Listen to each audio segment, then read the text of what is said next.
자, 인사 나눌까요? 안녕하세요. 자, 오늘 원래 저번 주에 우리가 특별법 했던 거 기억나죠? 집합 건물하고 그다음에 또 뭘 봤었죠, 우리가? 담보가등기를 봤었던 거 기억나요? 담보가등기. 그리고 담보가등기하고 집합 건물은 봐놓은 거니까 체크해서 좀 보시면 되고, 그다음에 나머지는 제가 이제 다음 주부터는 복수 문제로 그 주택 임대차하고 상가건물 임대차 있잖아요. 그 문제가 계속 나가요. 복수 문제로 전체로. 그래서 아마 복수 문제는 전체적으로 주임 상임 해가지고 한 5문제 정도를 계속 주려고 하거든요. 여기 2번만. 계속 특별법은 8주간 나갈 거예요. 8주간 특별법은 나가는데 그 4문제에서 5문제가 나가는데 복수 문제로 그건 계속 제가 그 해설을 해드릴 거예요. 계속 매주마다 끝날 때. 그러면 아마 주임, 상임, 그다음에 담보가등기, 집합건물 그러면 전체적으로 아마 윤곽이 잡히지 않을까 생각은 들어요. 그건요. 그렇게 해놓고 거꾸로 가잖아요. 우리가 한번 계약법을 한번 와볼래요? 계약법으로 내가 해줄게요. 계약법하고 그다음에 물권법하고 그다음에 민총하고 이렇게 거꾸로 나갈 테니까 그렇게 알고 계시면 되죠. 괜찮죠? 이렇게 해도 밸런스 맞추려고 하는 거니까 그렇게 정리를 해놓고 가시면 되는데, 자, 요걸 한번 봐보자고요. 어디 가니? 계약법. 계약법을 한번 와보세요. 주임 상임은 우리가 그렇게 해도 되지 않을까? 해드릴까요? 대답이 없으니까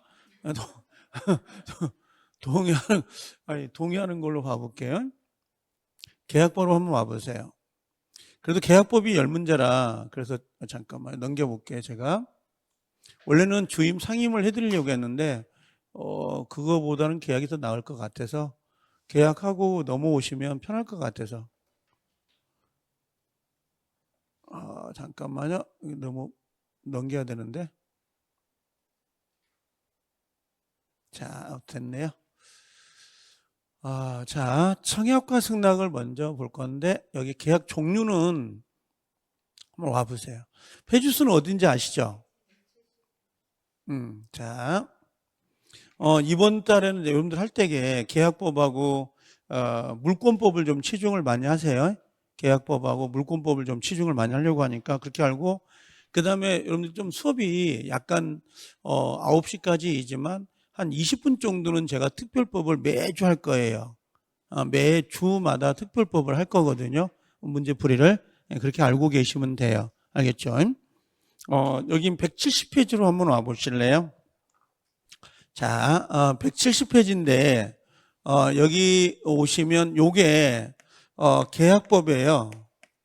근데 이 계약법이 전체적으로는 10문제가 배정이 돼요. 10문제인데 항상 번호를 좀 기억해 놓으세요. 그래야 나중에 시험 볼 때 그게 좀 필요하거든요. 65번부터 해가지고 요게 74번까지 계약법이에요. 65번부터 74번까지 요 번호를 좀 기억해 놓으세요. 그럼 나중에 시험 문제 풀 때에 좀 약간 편한 감이 없잖아. 있습니다. 이렇게. 자, 그럼 이제 계약법을 하나 보는데, 자, 계약법은 철저는 우리가 이렇게 나눠놓고 보면 혹시 이거부터 해볼까요? 잠깐만, 우리가 이야기 안 했던 거를. 우리가 물권이라고 하는 게 있잖아요. 물권법하고 그 다음에 채권이라고 하는 게 두 개로 나눠져요. 이걸 합해가지고 우리는 재산법 이렇게 이야기하거든요. 우리가 민법에서는. 그럼 물권법이 있고 그 다음에 채권법이 이렇게 있어요.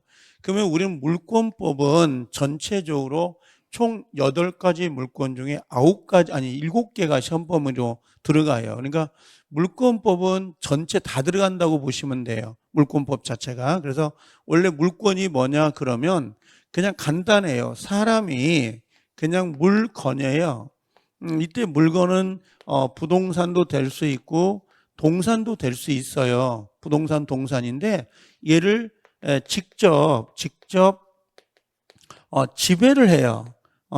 직접 지배해서 사용하고 수익하고 처분할 수 있는 권리를 말하는 게 물권이에요. 그러니까 물권이라는 전제 조건은 여기 사람이 있잖아요. 사람이 물건이다 이 관계예요. 우리가 만약 가장 많이 알고 있는 게 전세권 있잖아요. 전세권. 그럼 자 전세권을 가져와 버리면 전세권자가 있어요. 전세권자가 을이다. 그러면 이 사람이 그 전세권 설정자의 집주인의 집이 있습니다. 요건 갑거겠죠. 그러면 이 전세권자는 전세권자의 설정자의 집주인의 의사와 상관없이 전세권이 설정되면 이 집을요 사용하기도 하고 수익할 수 있는 거예요. 누구 마음대로? 을 마음대로 이 집을 사용하는데 다만 전제 조건은 용법의 범위 내에서 그래요. 이게 아파트면 아파트로 사용을 해야 되잖아요. 그게 용법이에요. 그래서 요 전세권자는 누군가 갑의 간섭 없이 용법에 따라서 그 물건을 사용하고 수익할 수 있어요. 그래서 사람 대 물건이에요. 요게 다시 해볼까요? 여러분들 그 은행에서 소비대차가 뭐냐면 대출이잖아요. 대출. 그러면 갑이라는 사람의 집에다가 요 을이라는 사람이 돈 1억 빌려주고 돈을 안 갚을까 봐 이 사람 집에다가 저당을 이렇게 잡아놨다고요. 저당. 그럼 이 을이 저당권자거든요. 채권자. 그럼 변제 날짜가 되면 돈 갚아야 돼, 안 갚아야 돼요? 갚아야 되는데 안 갚은단 말이에요. 안 갚으면 어떻게 돼요?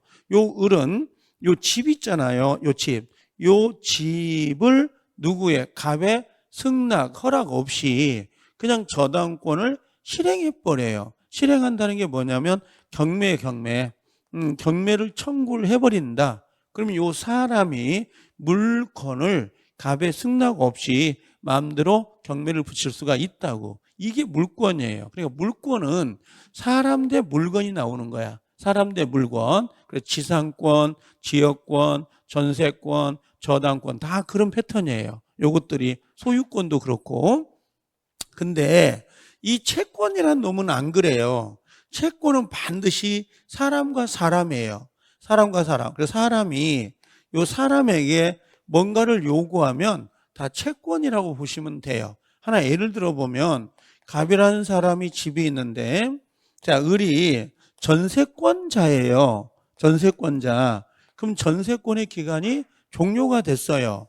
그럼 종료가 되면 이 전세권자는 누구에게? 전세권 설정자 집주인에게 무슨 권리를 갖고 있는 거예요? 전세금 반환 청구권을 갖고 있잖아. 돈 달라고. 그럼 요 사람이 을이 누구에게? 갑에게 요구한단 말이야. 그럼 여기 우리는 전세금을 돌려주세요 이렇게 이야기하잖아요. 반환. 이건 물권이에요, 채권이에요? 이건 채권이에요. 채권. 왜 채권이에요? 사람이 사람에게 요구하는 거니까. 근데 사람들은 야 전세권은 물권이니까 전세금 반환 채권은 물권 아니니? 아니에요. 그게 뭐 물권에 들어가 있다고 다 물권이 되는 건 아니잖아요. 여러분들 그 임대차에서 임차인의 보증금 반환 청구권 있잖아요. 보증금. 그럼 사람이 사람에게 달라고 하는 거잖아요. 그게 채권이에요. 그러니까 사람이 사람한테 뭔가를 요구하면 다 채권이라고. 지금 여러분들은 학원 수강료를 냈으니까 강의를 해달라고 요구할 수 있어요, 없어요? 있죠. 그럼 여러분들은 학원 측에다가 요구하는 거, 그것도 채권이잖아요. 버스를 타면 운전기사 아저씨한테 목적지까지 태워다 달라고 요구할 수 있죠. 그게 채권이라고. 이게 그 다 채권이에요. 마트 편의점에 가서 내가 돈을 주면서 물건을 사갖고 온다. 사람이 사람에게 다 채권이라고. 그러면 사람과 사람 사이가 채권이 되는데 문제는 이 채권이 왜 발생이 됐느냐. 이 사람이 이 사람에게 뭔가를 요구하는데 뭔가 근거가 있어야 될 거 아니야. 이걸 발생 원인이 뭐냐. 이 채권자가 채무자에게 이걸 요구하는데 그 요구할 수 있는 근거가 있어야 될 거 아니에요. 그 원인이 두 가지가 있어요. 그게 하나가 계약이에요. 계약. 하나가 계약에 의해서 매매 갑과 집이 을이 돈 1억에 매매가 됐다. 그럼 계약을 둘이 합의한 거죠. 그러니까 갑은 을에게 돈 달라, 을은 갑에게 집을 달라고 청구할 수 있는 거라고. 이게 계약이라고. 그럼 또 하나가 뭐냐면 계약이 아니라 법률 규정에 의해서 채권이 발생되기도 해요. 그럼 법률 규정이 뭐가 있냐? 그게 가장 대표적으로 요 불법행위예요. 요 불법행위. 교통사고 생각하면 되죠. 우리가 보통 차가 가해자가 피해자를 쳤단 말이에요. 그럼 둘이 합의해가지고 야, 나 쳐. 그럼 내가 너한테 손해배상 청구할게. 그렇게 합의하고 치는 게 아니에요. 그냥 우연찮게 교통사고가 난 거지. 고의과실이 뭐 있든 간에.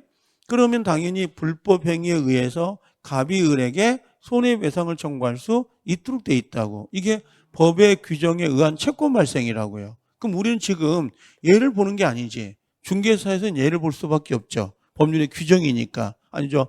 우리는 보통 중개사는 계약이니까. 그래서 여기 계약이 나오는 거야. 이렇게. 그래서 계약은, 이 계약이라고 하는 건 결국은 뭐예요? 항상 머릿속에 계약이라는 건 누군가에게 뭔가 요구할 수 있는 그 원인을 배우는 거라고. 이걸 우리가 계약법 그러는데요. 계약법은 크게 두 개로 나눠져요. 그게 하나가 뭐냐면 총론이라고 하는 게 있고 강론이 있는 거죠. 강론은 계약을 유형별로 나눴어요. 그랬더니 총 15개 계약이 나와요. 15개 계약이 법전에 규정이 되어 있어요. 이걸 우리가 전형계약이라 그래요. 전형계약. 요게 있는 거고, 법전에 규정이 없는 계약들이 있습니다. 그게 우리 중개사들 이렇게 알선하고 하는 거 있죠. 부동산들. 중개업이라고 하고 하는 사람들. 요걸 우리가 법전에 규정이 없다 그래서 비전형이라 그래요. 비전형 계약. 이렇게 이야기를 해요. 그러면 여기는 비전형 계약인 거고, 여긴 전형 계약이잖아요. 법전에 규정되어 있는 게. 요게 총 15개가 돼 있는데 이 중에서 중개사와 관련된 건 3개밖에 없다고. 그게 대표적으로 첫 번째가 매매 계약이 하나가 있는 거고, 그럼 두 번째는 교환 계약이 있어요. 교환 계약. 그 다음에 세 번째로는 임대차 계약이 이렇게 들어와 있는 거예요. 그래서 이 교환 계약을 이번에 돌아가면서 좀 어려운 걸 제가 풀어볼게요. 여러분들한테 좀 어려워요. 주간반도 안 가르쳐줬어요. 여러분들만 가르쳐 드릴 테니까. 이게 좀 어렵습니다. 이게 나중에 가면. 근데 이게 배울란가 모르겠네. 능력이 되려나? 자, 이게 좀 어렵습니다. 요 3개만 시험 범위가 되고요. 나머지는 이제 총론 부분이에요. 이게 총론 이렇게 쭉 들어와 있거든요. 이게 어떤 거냐면 첫 번째는 계약이 뭐냐. 그럼 두 번째는 계약의 종류가 어떤 게 있느냐. 그럼 세 번째는 계약이 성립되려면 성립하고, 네 번째는 효력이에요. 효력. 그다음에 다섯 번째는 계약이 해제가 되거나 해지가 될 수 있죠. 우리가 깨지는 거. 그러니까 내가 표현할 때 성립은 결혼하는 거야. 결혼. 여기는 살아가는 거고 여기는 헤어지는 거거든요. 이런 과정이라고. 그래서 성립, 효력, 해제가 시험이죠. 거의 여기에가 시험 문제가 5개가 들어가 있는 거라고. 계약법은 정말 잘하면 좋아요. 민법 총칙하고 계약법만 여러분들이 꼼꼼하게 갖다 놓으면 20개는 무조건 맞춰요. 그만큼 이 계약법이 양이 좀 적은데 문제 숫자가 많이 나오는 거라고. 상당히 좋은 거예요. 물권법보다는. 이게 실제는요. 자, 이게 요렇게 해서 우리가 구성이 되어 있는데 1, 2, 3, 4, 5, 요게 6, 요게 7, 요게 8이 되겠죠. 그래서 목차는 이렇게 되어 있는 겁니다. 자, 그러면 이제 지워볼게요. 이걸요. 자, 여기다 갖다 놓고 첫 번째는 계약에 의 들어오고요. 두 번째는 계약에 종류가 들어옵니다. 종류가. 세 번째는 계약이 성립되는 거고, 네 번째는 성립이 됐으니까 효력이 나타나야 되겠죠. 그럼 다섯 번째는 계약에 해제가 나옵니다. 이렇게. 그러니까 여섯 번째는 매매 계약이죠. 일곱 번째는 교환 계약이 되고, 여덟 번째는 임대차가 이렇게 되어 있습니다. 이런 식으로. 8가지가 계약이에요. 전체적으로는. 그럼 어디가 중요해요? 다 중요해요. 뭐 안 중요한 게 어디가 있겠어요? 이런 것들. 그러면 다 중요하네. 이렇게. 이 정도가 가장 메인인데, 거의 작년에가 65번이 계약의 종류였어요. 65번 문제가. 65번부터 74번까지거든요. 요 계약법이. 첫 번째 문제가 계약의 종류였단 말이에요. 근데 올해 계약의 종류가 나오기 좀 어려워요. 그래서 두 번째, 올해는 아마 36회는 이 계약의 성립일 거예요. 작년에는 65번, 66번 그랬어요, 이게. 근데 이건 아마 계약의 종류는 한 번 나오면 좀 약간 쉬거든요. 그래서 이제 계약의 종류인데, 자, 계약의 의부터 하자고. 갑은 집이 있어요. 자, 을하고 이제 보통 이 사람이 집을 팔려고 하거든요. 그럼 첫 번째는 뭐냐면 우리가 청약이라는 걸 해요. 이걸 매수제의라고 하거든요. 청약 매수제의를 해요. 내 이거 집을 한 1억 정도에 팔 생각이 있는데 너 사실 거예요? 라고 물어보는 거죠. 나랑 결혼해 줄 거야? 청혼이죠, 청혼. 이건 청약을 한 거죠. 그랬더니 을이라는 사람이 뭐 그렇게 합시다 하고 뭔가 바로 대답하는 사람이 있을까 없을까? 없어요. 일단 튕겨야 된다 그러죠. 튕겨야 맛이라고 하잖아요. 그래서 일단 1억인데 얘는 그러겠죠. 야, 1억은 너무 비싼 것 같아.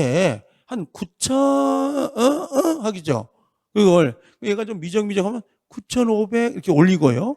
결국은 청약과 얘가 왔다 갔다 옥신거려. 여기 왔다 갔다 한다는 게 뭐냐면 이게 대립된다는 거지.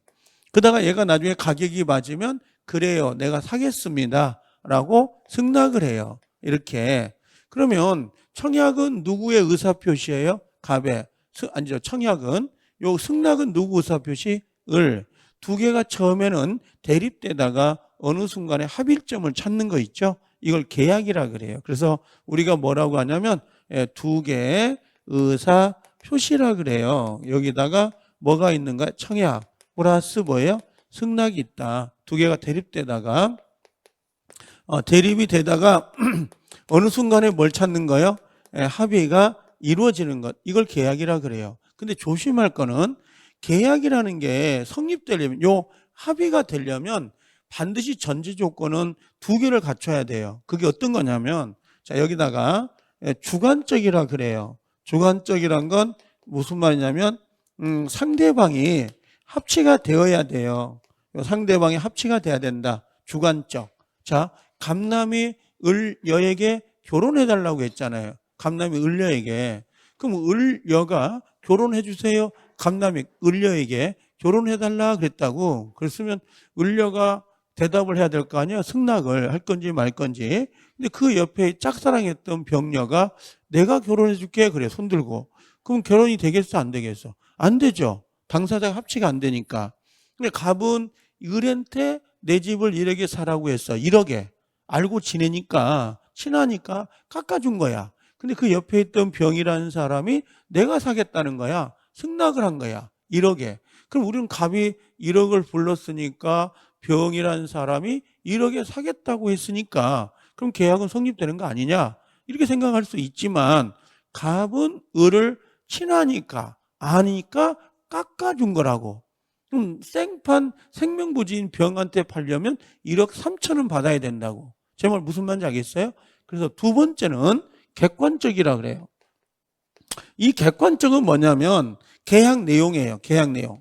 계약 내용이 합치가 되어야 되는 거야. 계약 내용이. 그러면 자 봐요. 갑이라는 사람이 1억에 팔겠다 그랬잖아요. A 집을. 근데 여기 을이라는 사람은 9천 그래버린다고. 계약 내용이 맞아 안 맞아? 안 맞아. 그럼 얘는 A 집을 팔겠다 그랬는데 을은 그러지 말고 너 가지고 있는 B집 있잖아. 그 B집 내한테 1억에 팔아. 이렇게 이야기한단 말이야. 그럼 갑의 청약에 조건을 붙이거나 내용을 변경한 거죠. 조건 붙이거나 내용을 변경해버리면 내용이 합치가 돼, 안 돼? 안 되지. 그죠? 그럼 계약이 성립돼, 안 돼? 안 된다고. 그래서 계약이 성립되려면 머릿속에 주관적, 객관적 합치가 되어야 계약은 성립된다. 생각하시라고. 하나 더 들어가 볼게요, 여러분들. 자, 요거 있었죠. 뭐가 있었냐면 내가 가장 많이 쓰는 게 그 중국 사람 항상 쓰잖아요. 중국 사람. 중국인 뭐가 있어요? 갑이 있었고 그다음에 여기에 그 미국 사람, 미국인 을이 있었다고. 근데 어디서 계약을 한가요? 뭐라고 써요? 홍콩에서 계약한다고 그랬죠. 홍콩에서 이렇게. 그럼 이때 계약을 할 때 한 개 물건당 요 10달러라고 계약을 한 거야. 그럼 갑이 청약을 하든 을이 승낙을 하든 계약은 됐어. 근데 문제는 이 중국 사람은요. 중국 사람은 지금 당사자는 합치가 됐죠. 주관적. 됐죠. 근데 중국 사람은 홍콩에서 계약을 하기 때문에 홍콩 달러로 생각을 한 거야. 홍콩 달러로. 근데 미국 사람은 자기 나라 US 달러로 생각을 한 거지. 제 말 이해돼요? 그럼 화폐 가치가 맞아 안 맞아? 안 맞지. 그럼 여기에서 문제가 생기는 거죠. 내용 자체가. 그러면 주관적인 거 감남과 을이라는 요 사람은 주관적인 합치가 된 거죠. 주관적인 건. 근데 객관적 내용에서 합치가 된 거야 안 된 거야? 안 된 거야. 그럼 계약이 성립된 거야 안 된 거야? 안 된 거야. 그럼 계약이 성립이 안 됐으면 여기다 갖다 놓고 착오의 문제가 나오면 돼 안 돼? 안 된다고. 왜? 착오는 성립이 된 상태에서 효력이 있는 상태에서 착오가 있으면 취소해가지고 효력을 없애는 거라고. 근데 얘는 아예 처음부터 계약 자체가 성립이 안 된 거니까 착오의 문제가 나오면 된다 안 된다? 안 되는데 시험장에 가면 착오로 취소할 수 있다 이렇게 나온다고. 이건 X가 된다고. 제 말 이해돼요? 자, 그럼 다시 계약의 의의를 한번 봐보자고. 170페이지 오면 돼요. 170페이지 와보세요. 당황하지 말고 보시면 돼요. 알겠죠? 이게 페이지 아이고 이거 안 되네. 자, 어차피 여러분들한테 가장 좋은 건 짧은 시간에 합격을 해야 되는 거니까 확실히 할 건 해야 된다고. 자, 페이지는 몇 페이지요? 170페이지. 내가 숫자가 약해가지고 항상 다른 건 자신인데. 자, 대립 그렇죠? 예, 얼굴 빠져, 배가 빠져, 그렇죠? 웃는 거 이 정도 배면 괜찮아. 이게 자, 아이씨, 짜장면 안 먹어야 되는데 먹어가지고 저녁을 잘 안 먹는데 원장님 꼬셔가지고 자, 원장님 사줘가지고 공짜니까 먹었지. 이게 공짜는 양재물도 먹는 데잖아요. 자, 여기 청약과 승낙 몇 개라고 했어요? 2개의 의사표시 보인가요? 그럼 이 청약 요것도 2개잖아. 그렇죠? 합치란 말 보이죠? 예, 합치된다라고 되어 있습니다. 그때 조심할 거는 증여는 계약인지 아시죠? 그럼 요 합이란 글자가 보인가요? 요 합이란 글자가 보이면 무조건 계약을 생각하세요. 합의는 혼자 못해요. 둘이 하는 거지, 합의라는 게. 그 다음에 요거 예약 뒤에 나올 거예요. 이 예약은 계약입니다. 그래서 우리가 호텔 같은 거 예약하지 않아요? 방 있나요? 방 없나요? 있으면 1박 2일 할게요. 얼마입니까? 하잖아요. 그게 계약이에요. 예약이라는 거. 호텔 예약, 물건 예약. 물건 사러 갔는데 물건이 떨어졌다는 거야. 그럼 언제 입고가 돼요? 물어볼 수 있죠. 그랬더니 내일 온다는 거야. 그러면 내가 우선순위 순번 내가 1번호 살게요. 예약금 10,000원 하고 예약해 놓을 수 있어 없어? 있지요. 그게 바로 예약이에요. 그럼 예약도 계약이지 뭐. 이런 것도. 자, 근데 이 계약은 계약 자유 원칙상 거의 대부분이 의무 규정이 많아요. 강행 규정보다. 이건 계약 자유치고 이게 나중에 가면 물권 있잖아요. 요 물권은 이게 법정주의가 적용돼요. 예, 법정주의. 여기는 계약 자유 원칙이 물권은 법으로 정해져 있는 주의라 그래요. 그러니까 물권은 강행 규정이 많겠죠. 예, 법으로 정해져 있으니까. 이때 법자 있잖아요. 법. 요 법은 여기는 법률이라고 그랬어요. 법률과 관습법으로 이렇게 물권을 만들어내는데 일단 여기다가 명령, 그 다음에 규칙, 명령 규칙이 있어요. 이런 걸로는 만들 수 없어요, 물권을. 그래서 여러분들 공법 같은 데 보면 우리나라 법은 최상위 법률이 헌법이에요. 헌법을 위배하면 안 되는 거야. 그 밑에가 법률이에요. 법률. 민법, 형법, 민사소송법, 형사소송법, 이게 법률이라고. 그 밑에가 명령. 이 명령이 뭐냐면 우리 국무총리령 들어본 적 있나요? 부령 같은 것들. 무슨 장관령 이런 거. 그다음 밑에가 규칙이 있어요. 규칙. 규칙. 요 순서인데 물권은 법률이나 헌법에 의해서 만들 수 있어도 요 명령 규칙으로 못 만들어요. 물권 자체가. 요 물권 법정주의 때문에. 근데 이게 지랄맞게 시험에 나왔단 말이에요. 여기 또 이런 것들이. 그래서 30회 이후에 나온 지문이기 때문에 신경을 한번 쓰고 계실 필요는 좀 있습니다. 나중에 이야기할게요. 물권법 하면. 자, 계약의 이제 종류로 가볼게. 계약의 종류. 계약이 뭐라고 했어요?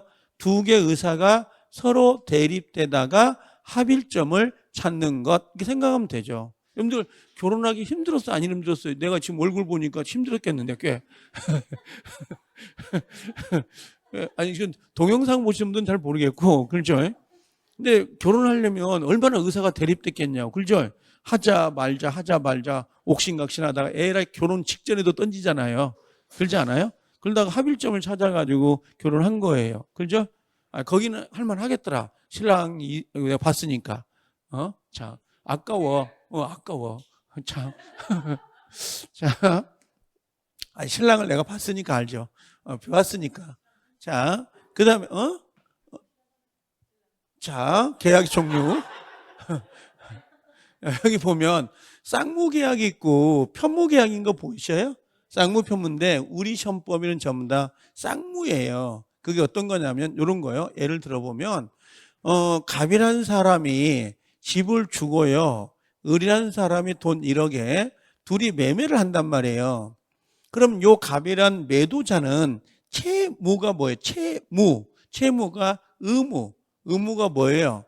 요 채무 의무라 그래요. 똑같아요. 의무는 요 집을 넘기는 거 아니에요? 재산권 이전이고 요거 매수자 있죠. 매수자의 채무는 뭐예요? 매수자의 채무는 의무는 뭐예요? 돈 1억을 주는 거잖아요. 각각의 쌍방 모두 다 뭐가 있어요? 채무가 있잖아요. 채무가. 보이신가요? 각각 쌍방 모두 다 채무가 존재해요. 쌍방이 채무가 있다. 그래서 요걸 쌍무 계약이다. 이렇게 이야기를 해요. 양쪽에. 근데 쌍무니까 서로 양 당사자가 서로 뭐예요? 대가적 채무를 부담한다. 보이신가요? 채무를 부담한다. 이걸 쌍무 계약이라 그래요. 그럼 쌍무 계약에 우리 시험범위 보여요? 뭐예요? 우리 시험범위가 요거잖아요. 지금 이렇게 전형 계약에 매매, 교환, 임대차. 그럼 전부 다 뭐예요? 쌍무지. 그럼 매매했으니까 교환은 뭐냐면 교환은 요거예요. 갑이 집을 주는 대가로 을이라는 사람이 집을 준대. 근데 이 갑의 집은 서울에 있는 거고 을의 집은 김포에 있는 거야. 그럼 둘이 물물 교환할 수 있죠.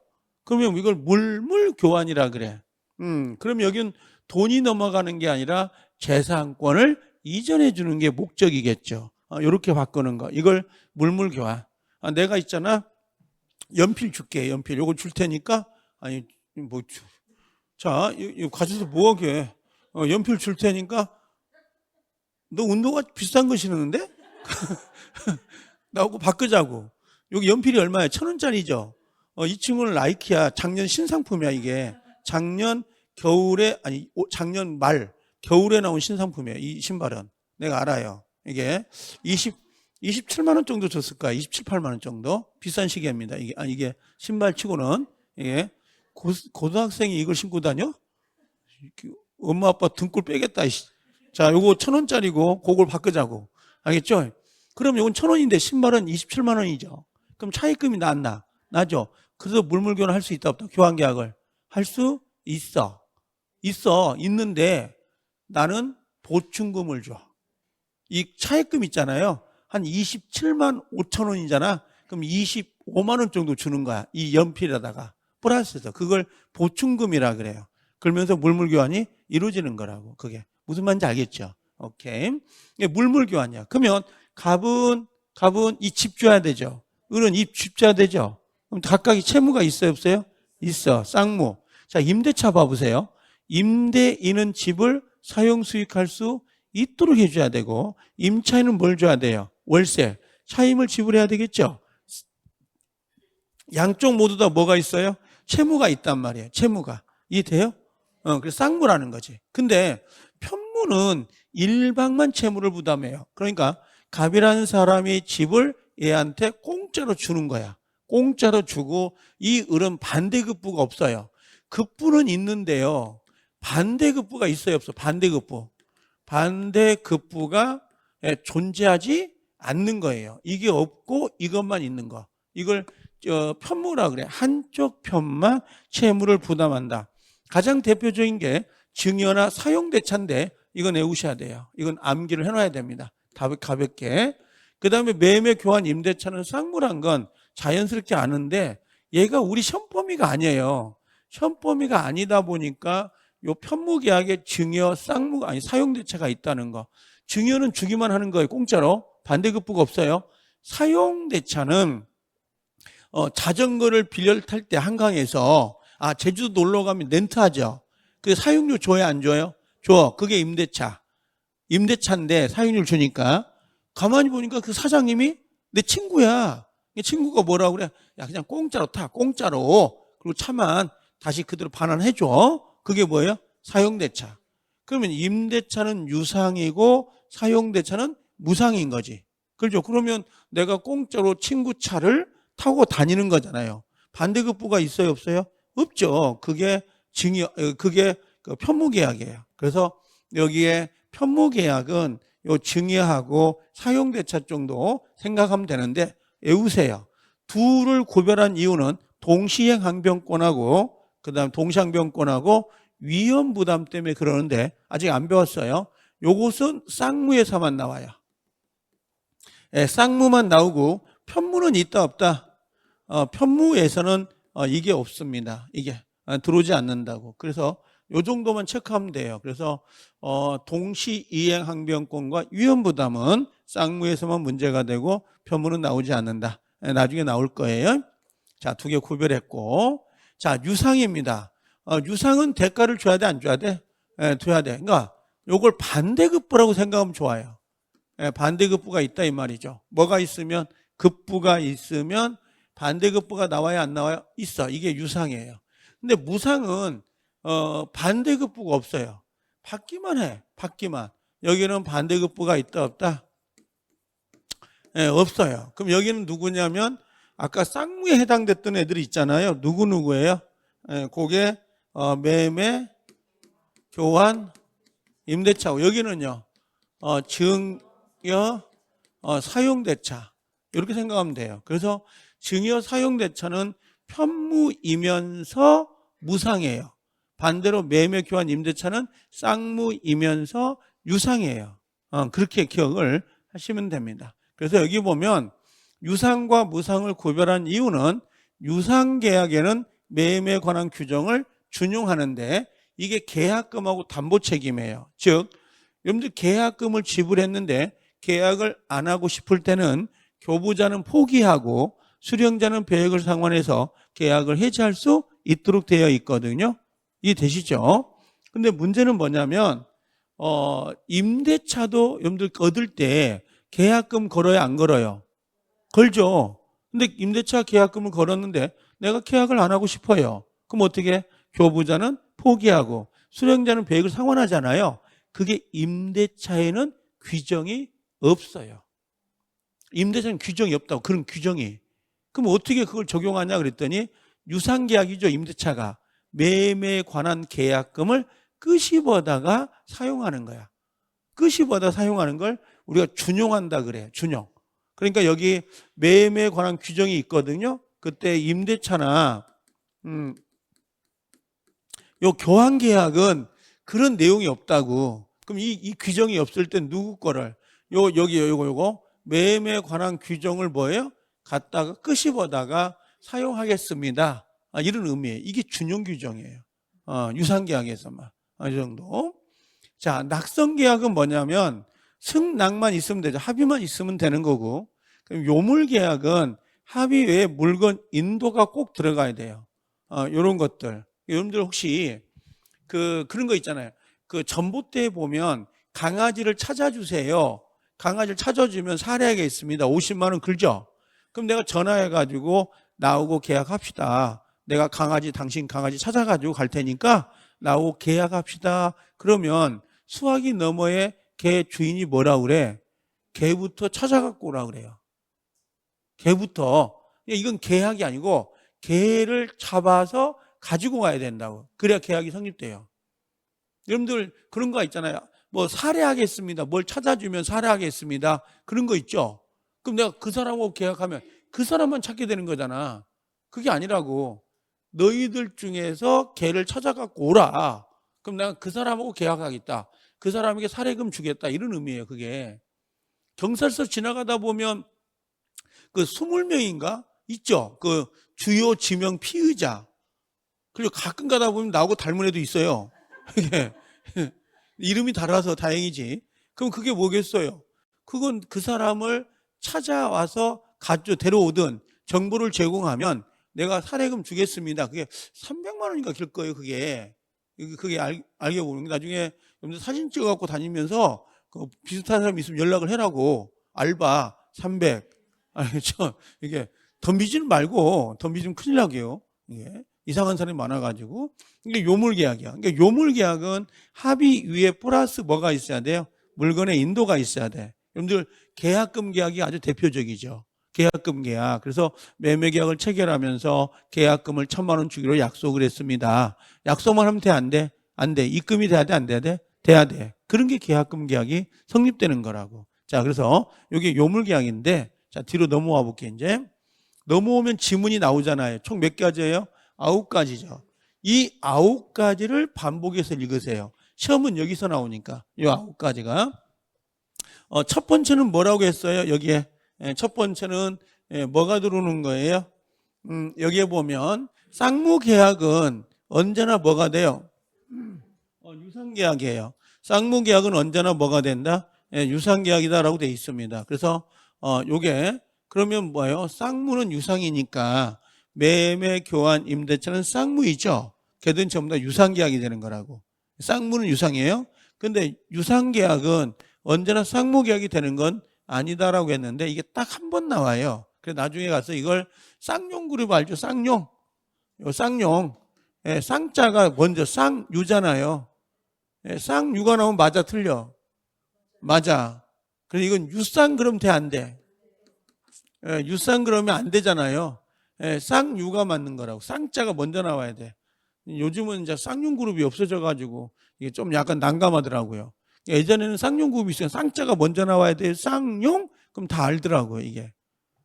지금은 없어졌죠. 자, 그 다음에 요건 필요 없고요. 요건 체크해 놓으세요. 매매, 교환, 임대차는 뭘로 가요? 쌍무, 유상, 낙성, 분류식이에요. 분류식. 요건 체크해 놓으셔야 됩니다. 3번은 외워놔야 돼. 기본입니다. 아주. 그 다음 요물계약이잖아요. 요물. 아까 요물이 뭐라고 했어? 합의 플러스 물건 인도잖아요. 그럼 여기는 현대 뭐라고요? 보 이렇게 했는데 우리 시험범위는 요것만 시험범위인데 그래도 이게 가장 잘 나와요. 현대 개보. 아까 현자가 현상 광고가 개를 찾아주세요. 누구를 찾아주세요. 그런 게 현상 광고예요. 이런 것들이. 그 다음에 대물변제는 예를 들면 술 사주기로 했는데 술 대신에 뭘 줘요? 밥을 사준다. 대신에 다른 물건으로. 이게 대물변제예요. 혹시 저번 주 우리 담보가등기 배울 때 돈을 빌려오면서 돈을 못 갚으면 그 집을 주는 거잖아요. 집을. 그게 대물변제 예약이라 그래요. 예약. 돈을 빌려오면서 돈 못 갚으면 내 집을 너에게 주겠습니다. 그거 미리 가등기 해놓으세요. 이게 대물변제 예약이라 그래요. 대물변제 예약은 계약이에요. 이것 대신에 이걸 주겠습니다. 대신에 다른 걸 주겠습니다. 이런 것들이 대물변제, 이런 것들은. 그럼 대물변제는 원래 바로 줘야 돼. 대물변제 물건을 바로 줘야 된다고. 근데 우리는 대물변제 예약을 한 거지. 예약은 지금 주는 게 아니죠. 이거 내가 이행 못하면 그때 이걸 주겠습니다라고 예약을 해놓은 거라고. 대물변제 예약과 대물변제는 약간 좀 차이가 있죠. 요건 즉시 이행을 해야 된다고. 자, 우리 시험범위 요거예요. 계약금 계약하고 요 보증금 계약, 임대차에서. 그럼 임대차에서 보증금을 지불하고 약속이 돼 있다 하더라도 실제 입금이 안 되면 된다, 안 된다? 안 된다고. 입금이 돼야 돼요. 그래서 이 두 개는 꼭 외워놔. 정말 그래도 요물계약은 많이 나왔었어요. 나름. 이건 현대예요. 현대, 계보 이렇게. 삼성이 아니요. 현대요. 현대, 계보. 이렇게 제목이라도 좀 체크해 놓으시라고. 그 다음에 종된 계약이라고 하는데 이 종된 계약은 주된 계약이 있고 종된 계약이 있죠. 그렇죠. 그러면 요 계약금 계약의 주된 계약은 뭘까? 계약금의 주된 계약은 뭐예요? 매매 계약이에요. 매매 계약. 그 다음에 보증금 계약의 주된 계약은 뭐예요? 보증금 계약은 임대차 계약이 되겠죠. 그럼 이 환매는 주된 계약이 뭘까요? 환매는 매매예요. 팔았던 것을 환매 다시 사오는 거거든. 그럼 매매 계약의 주된 거라고 매매가 이렇게. 그래서 주된 계약에 요건 종된 계약이 들어가는 겁니다. 이런 형태로 종된 계약이. 그럼 여섯 번째 일시적 계약이 있고 계속적 계약이라는 게 있거든요. 일시적 계약은 한 번만에 끝내는 거예요. 그냥 여러분들 매매 같은 거 있죠. 매매나 교환 계약은 일시적 계약이에요. 근데 임대차 계약 같은 거 있죠. 임대차 뭐 2년 아니면 고용 계약 뭐 5년 근무 3년 근무 그러잖아요. 그래서 요게 일시적 계약은 우리 시험법에서는 매매하고 교환 계약인데 이들은 나중에 계약을 깨고 싶을 때, 안 하고 싶을 때는 얘들은 해제란 말을 써요. 채무분리. 그리고 얘들은 나중에 원상 회복이 나타나요. 원상 회복이고 계속적 계약은 임대차 계약이거든요. 요것들은 해지라 그래. 해지. 해지가 되면 해지입니다. 해지. 해지가 되는데 해지인데 얘들은 청산 의무라 그래요. 원상 회복이 아니고 나중에 청산 의무 이렇게 의무 이렇게 들어와요. 청산 의무가. 요 정도 체크하면 될 것 같아. 나머지 놔둬도. 자, 7번은 체크해 놓으세요. 예약은 언제나 뭘로 가야 돼요? 채권 계약이 예약. 예약만 보이면 무조건 채권 계약. 보셨죠? 자, 그 다음에 여기 요거 외워놔야 되죠. 증여 사용대차는 여기 편무고요. 무상이고 낙성이고 분료식입니다. 아니 올해 작년 35일 때 미친 건 아닌데 뭐 그럴 수 있다고 해요. 도급을 냈어요. 도급 계약 아시죠? 도급 알아요? 집을 지을 때에 집을 건축해달라고 주는 거잖아요. 건축업자에게. 그럼 건물이 완성되면 나는 돈 주고 집을 돌려받는 거잖아요. 지어진 거를. 그게 도급 계약이에요. 그럼 도급 계약은 편무일까요? 쌍무일까요? 쌍무요. 쌍무. 왜 그러냐면 돈 줘야 되죠. 그 다음 건물 줘야 되지. 양쪽 다 채무가 있잖아요. 이게 쌍무인데 요걸 시험을 냈더라고. 우리 시험범위도 아닌데. 도급 계약이 쌍무잖아요. 쌍무. 도급인 수급인. 그 다음에 중개계약 보이죠? 자, 이 비전형이죠. 민법인 규정이 없다고요. 민법은. 자, 지금 9개잖아요. 지문이. 문제를 내볼게요. 여러분들 예약 있죠? 예약은 뭐예요, 지금? 예약은 계약이죠. 그럼 예약은 계약만 외우면 안 돼요. 왜? 앞에 채권이야 돼. 예약은 언제나 물권 계약이다. X인데 계약이 보이니까 고민스러워. 계약은 계약인데 물권 계약했나? 채권 계약했나? 이게 헷갈린다고. 이건 물권 계약이 아니에요. 채권 계약이에요. 채권을 청구하려고 하는 계약이라고.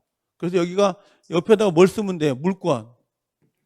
예, 물권 계약 그러면 X가 된다고. 그걸 하나 좀 체크를 좀 해주셔야 된다고. 아셨죠? 자, 그렇게 정리하면 되는데, 자, 넘겨보면 이제 그걸 여러분들 짜맞추기 하면 돼요. 뒤에 넘겨보면 계약의 종류가 나와 있잖아요. 이제 나중에 가서 맞춰보세요, 집에. 요것만 해볼게요. 옳은 것은 교환계약은 낙성 쌍무잖아요. 덧붙인 다음에 뭐가 돼? 유상이고, 이게 요식이다. 이렇게 돼 있습니다. 요런 형태로. 알겠죠? 근데 여기다 가끔 가다가 요물계약을 넣어요. 예, 그러면 X가 됩니다. 요물계약 그러면 X가 돼요. 요물계약은. 매매계약은 요물이 아니죠. 여기는 낙성이니까. 요물과 반대가 낙성이거든요. 증여계약은 무상인데 요식이 아니죠. 예, 불요식이라고 했던 거고. 그다음에 사용대차는 낙성은 맞는데 쌍무가 아니고 편무지, 무상이고 이런 것들. 임대차 계약은 유상은 맞아요. 편무가 아니라 쌍무지, 쌍무, 낙성, 불, 요식이 되는 거죠. 이렇게. 이렇게 되어 있습니다. 그 다음에 예약은 아까 들어왔네. 제대로 들어왔죠? 채권 계약. 보이죠? 그 다음에 쌍무 계약은 언제나 뭐라고 했어요? 유쌍. 유쌍이 아니죠. 쌍유. 유쌍 그러면 안 돼요. 항상 옆에다 신경. 유쌍 그러면. 자, 교환 계약은 요물 계약이 아니죠. 낙성 계약이죠. 매매 계약은 쌍무 맞네? 그다음 임대차는 유상. 맞죠? 이렇게. 자, 그 다음 부동산 매매 계약. 매매 계약은 유상인데 요물이 아니라 낙성 계약이고. 자, 중개 계약은 아까 뭐라고 했어요? 전형이 아니라 전형이었고. 교환 계약은 무상이 아니죠. 이건 둘 다 틀렸죠? 이건 일회성 계약이고. 그 다음에 뭐예요? 계속적 계약이 아니라 계속적이 아니라 일시적 계약이죠. 이렇게. 증여 계약은 뭐라고 되어 있어요? 증여는 쌍무의 편무예요. 이건 편무죠. 편무고 유상이다 그랬죠? 이건 무상이죠, 무상. 자, 임대차 계약은 뭘로 가야 돼요? 쌍무가 되고 요건 유상 이렇게 되어 있습니다. 요게 작년 35회 문제 같은데 느낌에 이런 식으로. 그러니까 35회 때 문제가 나와서 올해는 좀 나오기 어렵다 생각하긴 한데 체크는 했습니다. 자, 그 다음 넘겨오면 이제 여기로 오는 거야. 계약의 성립 보이신가요? 자, 의 봤죠? 종류 봤죠? 그럼 여기 성립이 들어오는 거예요. 계약 성립이. 계약 성립하고 들어옵니다. 자, 이 계약의 성립은 가장 이제 성립되려면 세 가지 요건을 갖춰야 돼요. 그게 첫 번째는 청약하고 플러스 뭐예요? 승낙이 들어오는 거고요. 두 번째는 의사실현이 있어요. 의사실현. 실현에 의한 계약 성립하고 세 번째로는 우리가 그 교차 청약이라는 거. 교차 청약인데 얘가 시험에 빠진 적 있나요? 물어보면 있어요. 없는 건 아니에요. 근데 그렇게 많지 않죠. 10년 동안 한 번 빠질까 그래요. 그러니까 거의 문제가 나온다고 해도 과언이 아닌데 요 청약 승낙이 가장 문제가 많이 되는 거죠. 요것들은 뭐 한 줄밖에 안 되는 거니까. 여기 끝나면 효력으로 넘어가는 거예요. 효력으로. 자, 그러면 가서 잠깐만 쉬었다 오실래요? 한 7분만 쉬세요.